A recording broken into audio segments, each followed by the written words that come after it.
It's Jeannie Ortega with the Christian Post. Great job in the film. Thanks so much. I mean, I think every female is, you know, we're looking for that person we're relating to in the film. And your character is just so inspiring, strong.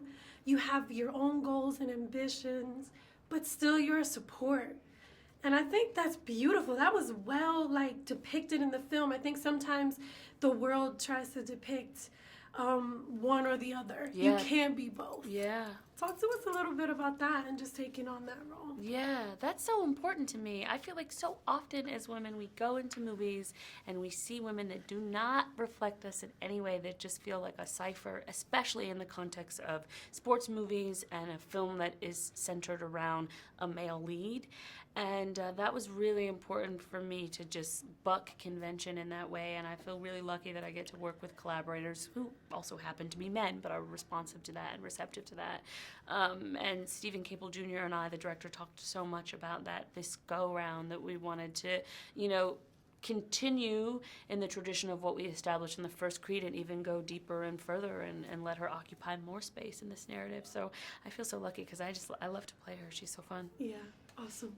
And we all love you. I feel like we just identify with some part of what your character is in the film. Oh, thank you. So Rocky quotes for days in Creed 2. Yeah, true. I know. It's so funny because I want to take it for granted, and then when Sly, from the first moment that Sly comes into that shot and he's whatever he's saying, like it's so iconic. He's like, "There's gonna be one person." I can't do a Sly. I used to be able to do an impersonation. I need to work on it. Damn it.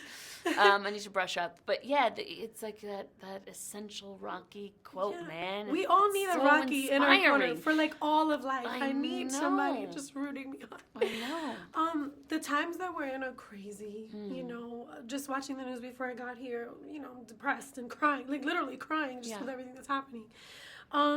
You know, if you had to kind of take something that was in the film, or just there's a kind of Rocky-ism in your mind for the world now in the state that it's in, what would it be? Well, I think something central to the film, and I think even in the marketing of this one, has been this idea of what you fight for, and there is a lot to fight for right now. There's a tremendous amount to fight for, whether it be for our own rights in this country and globally, and for the rights of folks in communities that maybe we're not a part of, but that we have to have a connection to, that injustice, you know, in any realm is injustice to all of us.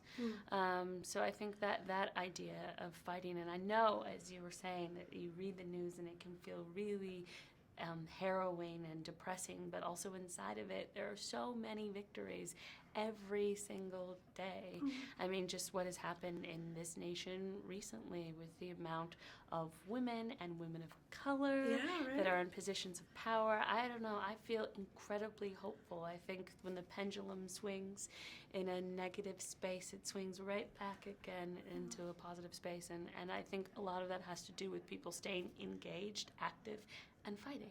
Yeah, amen. And this film is a reminder to do that. Yeah, I think so. Awesome. So great seeing you. Thank you for your work. So good to see you too. Thank you. Thanks for being here.